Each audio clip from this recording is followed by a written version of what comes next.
आज हम लोग लर्न करने वाले derivation in order to calculate और in order to find the approximate length of an open belt drive. Now students, ये वाला जो क्वेश्चन है आपको एग्जाम में 10 मार्क्स के लिए पूछा जाएगा, तो do prepare this particular question. Last में इंपॉर्टेंस अलग से कुछ मिलने वाला है नहीं है वो बात की बात है, बट ये बहुत ज़्यादा इंपॉर्टेंट क्वेश्चन है, so do prepare. Right now अगर इस क्वेश्चन के बारे में बात करूँ तो क्वेश्चन में बात किया ओपन बेल्ट ड्राइव के बारे में। नाउ ओपन बेल्ट ड्राइव के लिए हमें दो पुलिस चाहिए, तो let's have two pulleys in front of us. उसमें से एक है आपका driver pulley and the other is driven pulley. Now दोनों पुलिस के हम लोग एक्सेस ड्रॉ कर लेते हैं, तो this are the axes and let's have the centres of both the pulleys, that is O1 and O2 are the centres of both the pulley. Now ये जो ड्राइवर पुली है इसके रेडियस को नाम दे देते हैं R1 और ड्रिवन पुली के रेडियस को नाम दे देते हैं R2। So we are having the radius also. Now distance between both the centre that is O1 और O2 के बीच में का जो डिस्टेंस है उसको हम लोग डिनोट करते हैं by the alphabet capital C। Right now we are ready with the pulley का पार्ट। अभी इसके ऊपर बेल्ट प्लेस करते हैं, तो बेल्ट प्लेस करने के लिए मैं यहाँ से चालू करूँगा। I will place one part of the belt, फिर बेल्ट को ऐसा राउंड सर्कुलर शेप में घुमाऊंगा, यहाँ से आगे जाएगा, वापस राउंड शेप में सर्कुलर घुमा के यहाँ तक ला के रख दूंगा, तो मेरा बेल्ट प्लेस हो जाएगा। Now, if you observe, this part of the belt is touching the circle tangentially at this point and at this point. वैसे ये वाला पार्ट बेल्ट का सर्कल को यहाँ पे टेंजेंशियली टच करे और यहाँ पे टेंजेंशियली टच करे। तो जहाँ पे टेंजेंशियली टच करे वहाँ पे नेमिंग कर लेते हैं as A, B, D and C, राइट। Apart from that some other naming that we can do is this, that is यहाँ पे E और यहाँ पे F बोल दिया, यहाँ पे A डैश, यहाँ पे B dash, D dash and C dash, ये वाला पार्ट नेमिंग कर लिया। ना that's a very basic thing जहाँ से आपको चालू करना है। ये पहले डायग्राम ड्रॉ कर लेना एग्जाम में। नाउ इस डायग्राम में जो भी हम लोग ने ड्रॉ किया है सो फार उसको सिर्फ लिख लेते हैं। So what have we drawn, we have drawn radius R1 and R2, तो लिख लेंगे R1 and R2 are the radius of larger pulley and smaller pulley respectively. C क्या था, C was the distance between both the centers of the pulley and capital L is the total length of the pulley. Now total length of the pulley, rather total length of open belt, sorry, जब belt के total length के बारे में बात करते हैं तो कैसे आएगा, बेसिकली ये लेंथ जो है AB इसको ऐड करेंगे प्लस BFD करेंगे plus DC then plus CEA करेंगे तो मेरे को टोटल लेंथ मिल जाएगा, right. So that entire addition will give me capital L, that is the total length of open belt, right।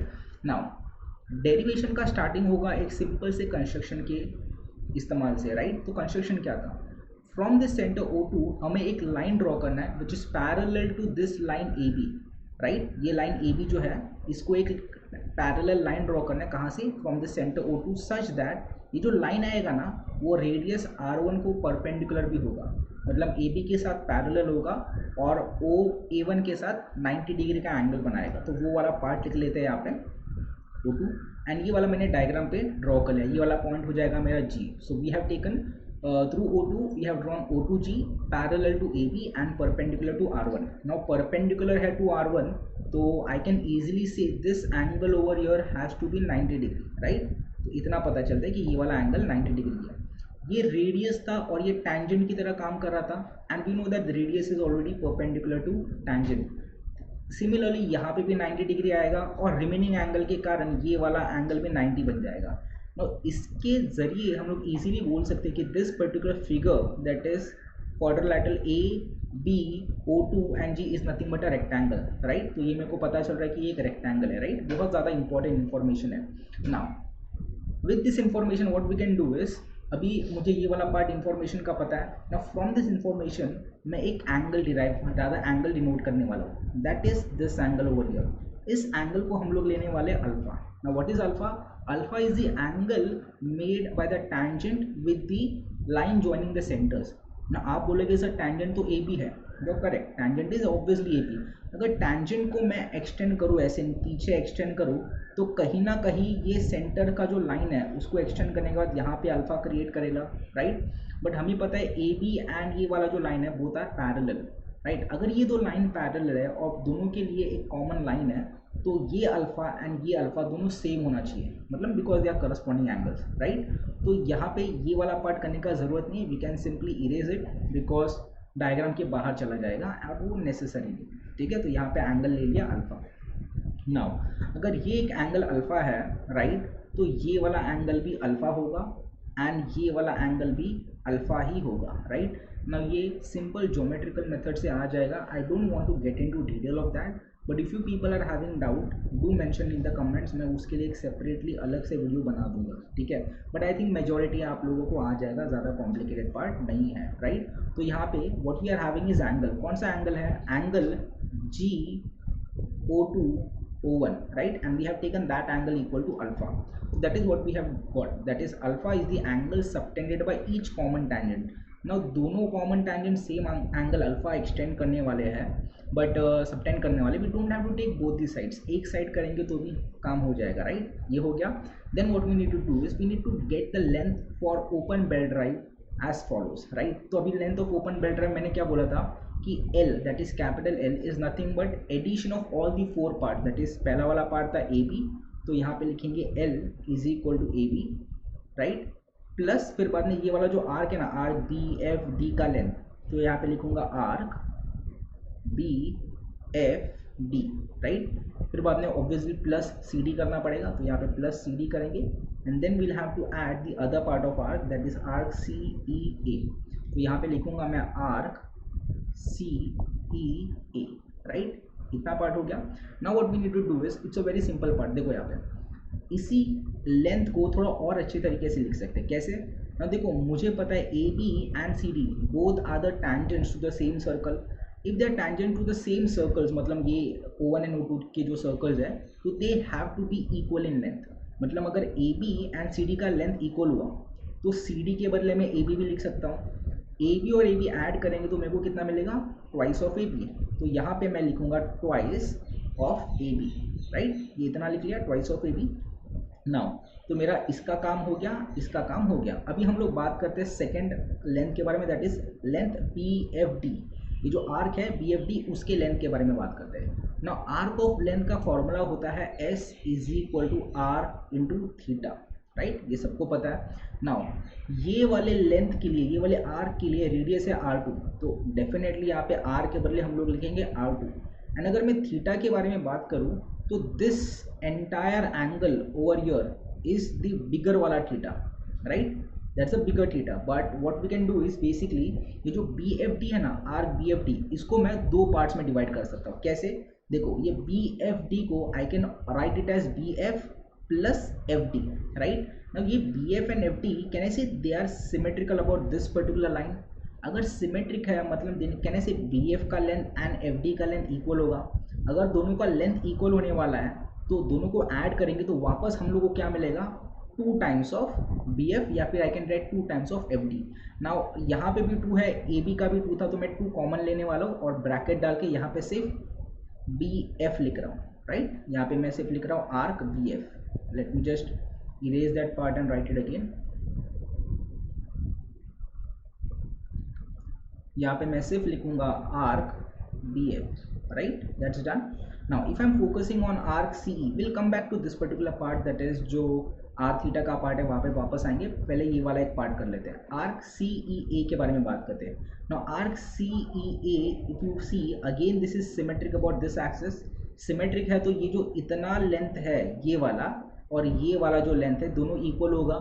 तो rather than writing two separate I can say it is equal to this entire arc is equal to 2 times of arc EA, right. तो यहाँ पे भी 2 आ रहा है, इन दोनों के पास भी 2 था, तो again 2 can be taken common. तो यहाँ पे सिर्फ मैं लिखूंगा arc EA, right.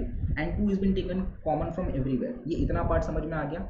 Now what we need to do is, हम लोग ने इतना वाला पार्ट तो कर लिया, राइट, सिंपल.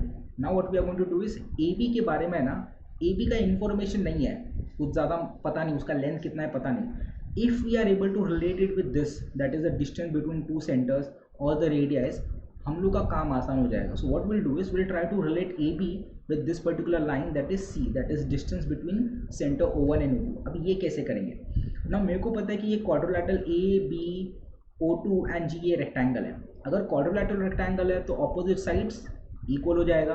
तो I can say that AB, we can definitely say that AB is equal to what, AB is equal to O2G. इतना तो बोल सकते हैं because these are the opposite sides of rectangle. Now O2G की तरफ देखूँ तो O2G is a part of this triangle, right. The triangle का नेम इज O1 O2G. ना उस ट्राइंगल में ये वाला एंगल अल्फा है. नाउ ये एंगल अल्फा है, ये 90 डिग्री है, तो ये ऑपोजिट साइड हो जाएगा 90 के हाइपोटेन्यूस। इस एंगल के लिए ये वाला साइड बन जाएगा एडजेसेंट और ये वाला बन जाएगा ऑपोजिट साइड।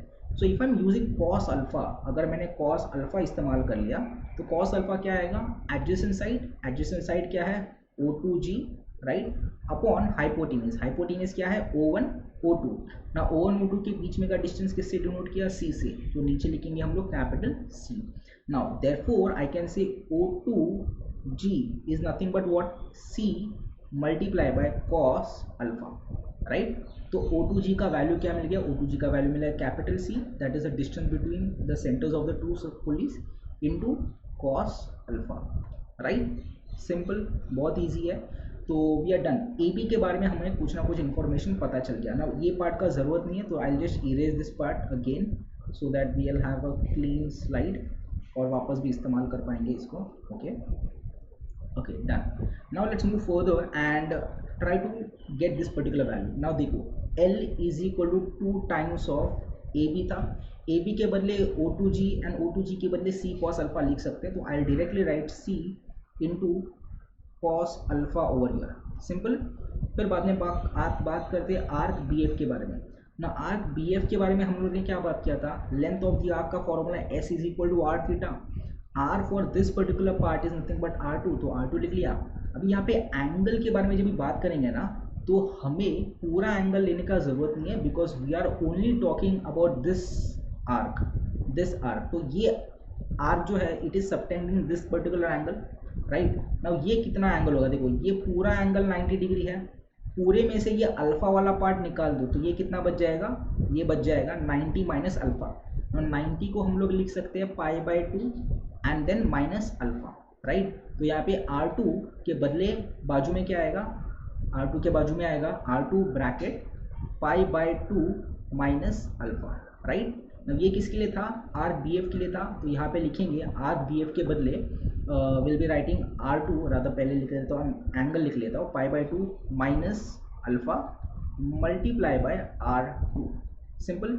ना जैसे हम लोग ने छोटे वाले आर्क के लिए किया, दैट इज रिड्रिवन पुली के पार्ट बी एफ के लिए, वैसे ही आर्क ई ए के लिए भी करेंगे, राइट। तो आर्क ई ए के लिए एंगल देखो, यहाँ पे ये एंगल मेरे को पता है 90 है और ये वाला एंगल अल्फा है, तो if I want the entire bigger angle, अगर मेरे को पूरा बड़ा वाला एंगल चाहिए, मतलब ये पूरा एंगल चाहिए, तो it has to be 90, that is pi by 2 plus alpha, समझ में आ रहा है। एंड एज पर this formula that is S is equal to R theta, इसके लिए रेडियस है R1 और थीटा है पाई बाय 2 प्लस अल्फा, ठीक है। तो यहाँ पे क्या आएगा, यहाँ पे हम लोग लिखेंगे plus bracket pi by 2 plus alpha bracket close multiply by R1 and ये बड़ा वाला ब्रैकेट क्लोज, समझ में आ रहा है students. So this is what we are having 2 into C cos alpha plus pi by 2 minus alpha into R2 plus pi by 2 plus alpha into R1, simple. Now let's move further. अभी देखो बहुत ज़्यादा simple है, ये जो अंदर के brackets हैं ना, पहले इनको ओपन कर लेते हैं। तो if I have to open those brackets, what I need to do is 2 वैसे का वैसा रखा, ये C वाला part multiply by cos alpha, ये वैसे का वैसा रखा। अभी R2 यहाँ पे मल्टीप्लाई होगा तो ये बन जाएगा pi by 2 multiply by R2, ये बन जाएगा alpha into R2 plus pi by 2 into R1 है, तो ये बन जाएगा pi by 2 into R1 plus alpha into R1 and then the bracket is closed, simple guys. Now this is what is the ultimate equation that you can see over here right now। तो ये equation को हम लोग को आगे भी solve करना है, so that you know we can actually get the approximate length. अभी ये जो लेंथ मिला है हम लोग को, ये फाइनल लेंथ नहीं है, इसमें अभी भी ये 2 जो बाहर है उसको मल्टीप्लाई करना है। So let us start with that particular part जहाँ पे हमको ये मल्टीप्लाई करना पड़ेगा, ठीक है। नाउ तो पिछला लेंथ क्या था पहले वो देखते हैं। यहाँ पे if you see we are having 2 C cos alpha, तो ये 2 जब भी मल्टीप्लाई करेंगे, यहाँ पे 2 नहीं था, यहाँ पे 2 आ जाएगा, यहाँ पे डिनोमिनेटर में 2 था, तो ये 2 और ये वाला 2 कैंसिल हो जाएगा। सो बेसिकली सिर्फ जहाँ पे 2 डिनोमिनेटर में है वहाँ पे कैंसिल करना है, जहाँ पे नहीं है वहाँ पे सिर्फ मल्टीप्लाई करना है, इट्स दैट ईजी। तो कर लेते हैं फटाफट। तो what will be having is this, will be having capital L is equal to, अभी देखता हूँ मैं यहाँ पे क्या आएगा, 2C cos alpha, so I will right here 2C cos alpha, right। then what we have is यहाँ पे 2 है तो यहाँ पे 2 कैंसिल हो जाएगा, क्या बचेगा pi into r two, so I will write plus pi into r two, done. फिर बाद में minus 2 into alpha are two, तो I write minus 2 into alpha are two, right.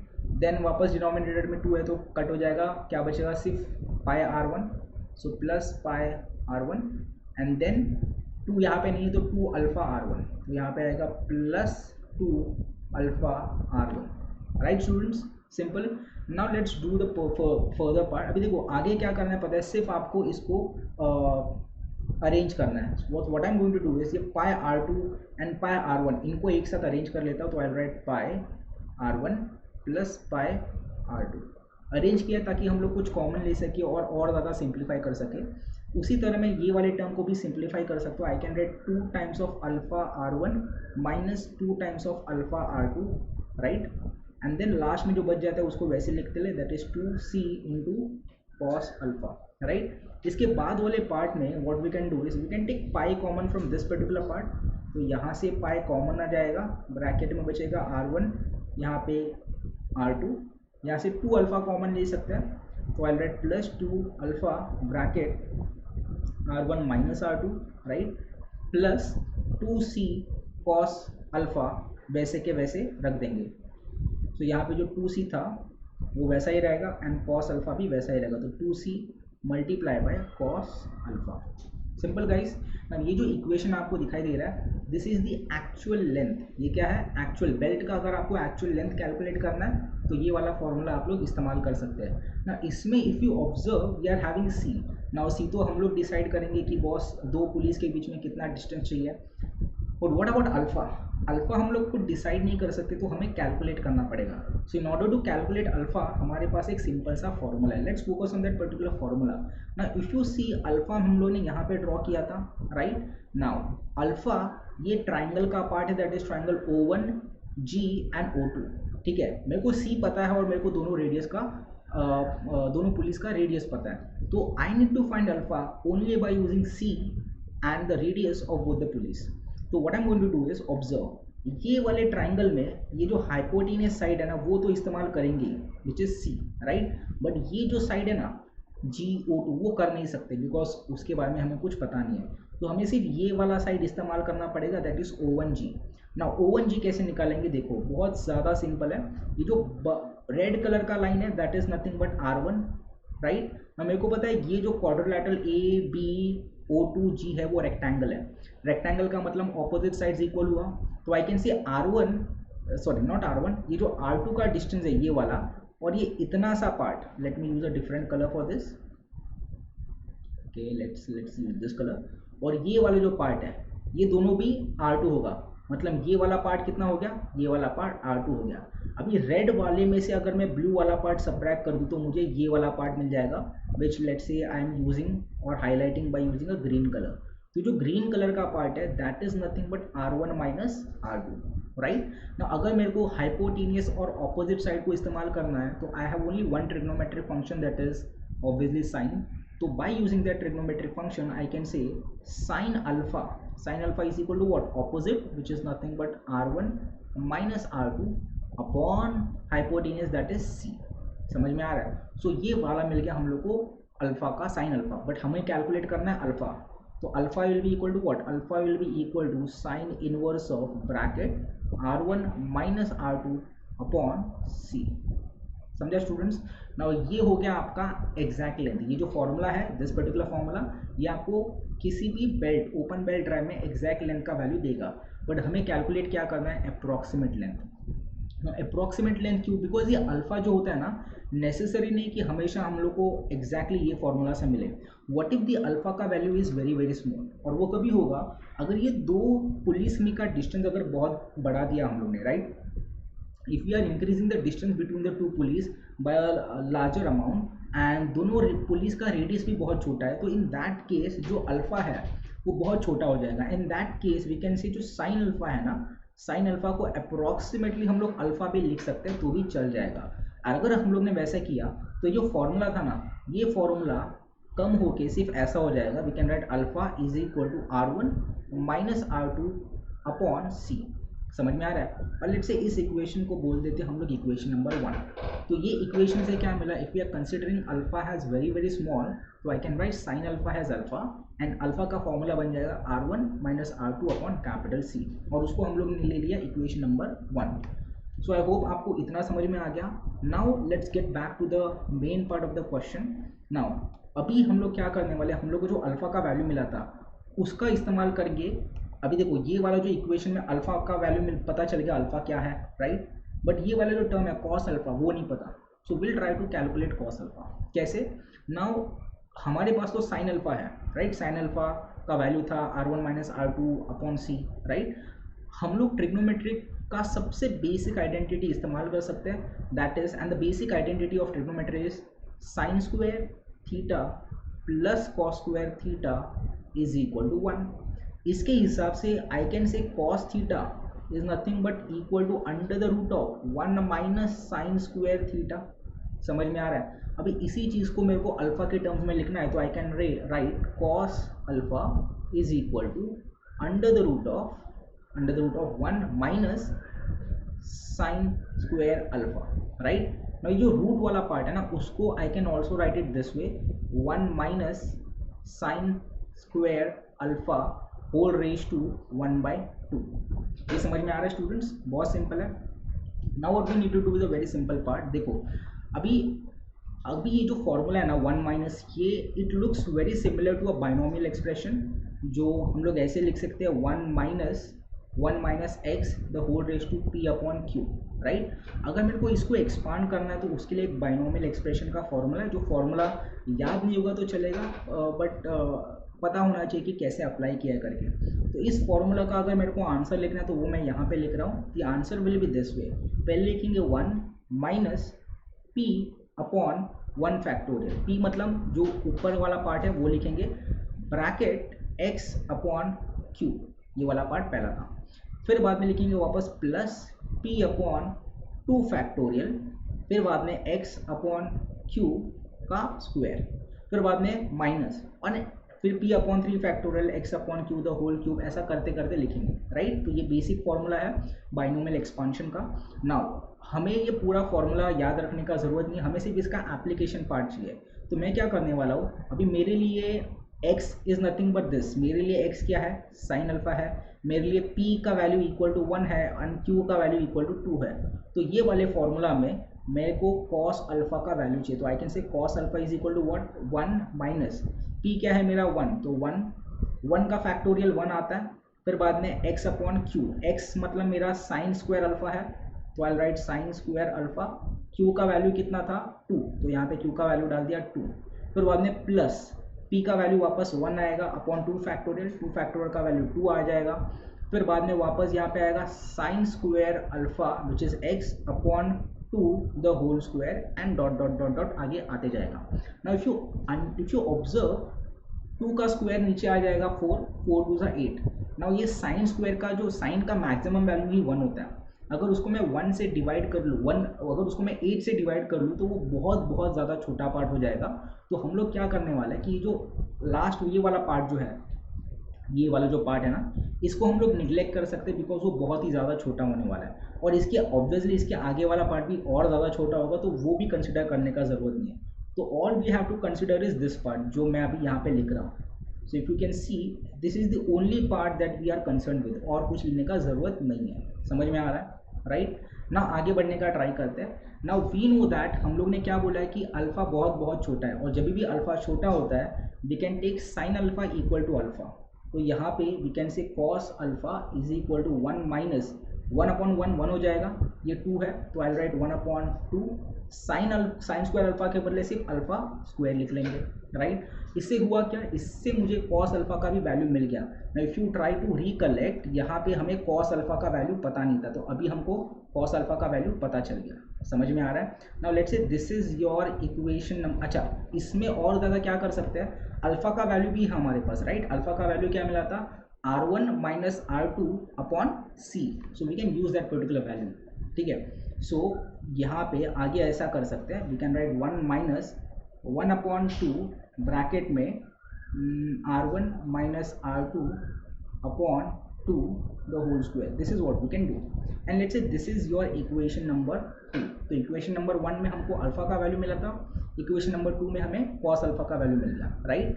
सो यही चीज़ वापस यहाँ पे लिख लेते हैं अच्छे से. तो I write cos alpha is equal to 1 minus 1/2 bracket R1 minus R2 upon 2, sorry not 2 upon C था, मेरा गलती है. Let me just erase this part and write C over here. यहाँ पे C आएगा एंड यहाँ पे भी C आएगा. बहुत ही सिंपल सा मिस्टेक है, the whole square, right. And ये भी हमारा इक्वेशन नंबर 2 ही है.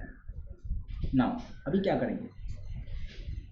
Okay, now let's move further and talk about substituting the value of alpha and cos alpha in equation 1 and 2. तो इक्वेशन ये जो इक्वेशन 1 एंड 2 है उसका वैल्यू ये वाले इक्वेशन में सब्स्टिट्यूट करते हैं.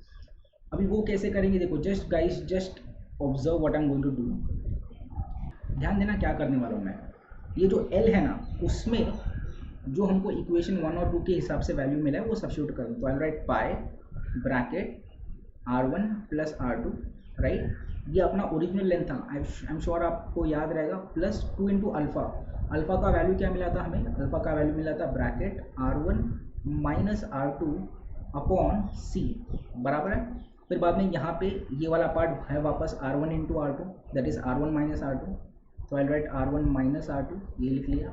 फिर बाद में क्या है? Plus 2C cos alpha. Cos alpha के बदले क्या लिखेंगे? 1 minus 1/2 R1 minus R2 the whole square. By the way यहाँ पे स्क्वायर नहीं है, this is just R1 minus R2 the square upon C. अच्छा नहीं, पूरे को स्क्वायर, सॉरी माई मिस्टेक, पूरे को स्क्वायर. तो यहाँ पे वैसे ही लिखेंगे, यहाँ पे 1 minus 1/2 bracket R1 minus R2 upon C the whole square और ब्रैकेट क्लोज कर लेंगे.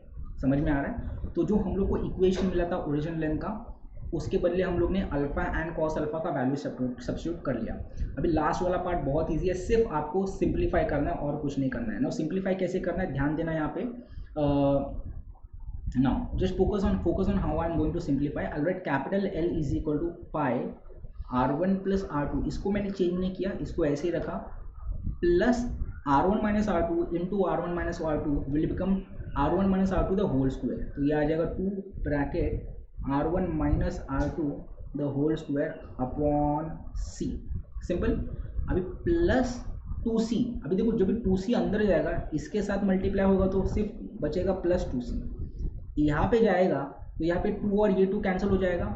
एंड ये जो C है और यहाँ पे C स्क्वायर है, क्योंकि R1 minus R2 upon C the whole square था, तो यहाँ पे स्क्वायर करने के बाद यहाँ पे C स्क्वायर हो जाएगा. तो एक C और इसका एक C निकल जाएगा और सिर्फ एक C बच जाएगा. So what I do is I write minus ये वाला पार्ट वैसे का वैसा, that is R1 minus R2 the whole square, right. और नीचे क्या बचेगा? सिर्फ C बचेगा. सिंपल. अभी इसको और थोड़ा सिंप्लीफाई करते हैं और फाइनल आंसर आ जाएगा.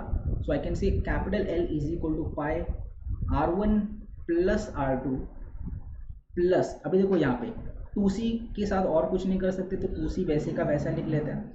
अभी if you closely observe you can see कि there are 2 part which are exactly similar. देखो ये वाला पार्ट एंड ये वाला पार्ट दोनों एग्जैक्टली सेम है, तो we can actually take them common. तो अगर मैंने कॉमन ले लिया, राइट, क्या बोल रहा हूँ मैं ये वाला पार्ट जो व्यू के अंदर है वो कॉमन ले रहा हूँ, तो क्या बचेगा मेरे पास बचेगा R1 minus R2, right, the whole square upon C. ये कॉमन ले लिया. कॉमन लेने के बाद यहाँ पे ब्रैकेट के ये वाले पार्ट में क्या बच जाएगा? सिर्फ 2 बच जाएगा, राइट. एंड यहाँ पे बच जाएगा 1. सो 2 माइनस 1 करेंगे तो क्या बचेगा? सिर्फ 1 बचेगा. अल्टीमेटली क्या बचेगा? 1 इंटू ये करेंगे तो सेम नंबर मिलने वाला है, तो वो 1 लिखने का भी कुछ मतलब नहीं है. समझ में आ रहा है? सो this is the final answer that you people will get and this completes your this particular derivation. Derivation ज़्यादा इंपॉर्टेंट है और एग्जाम में बहुत बार पूछा जाता है, तो प्लीज़ ये वाला डेरिवेशन कंप्लीट करो. Thank you.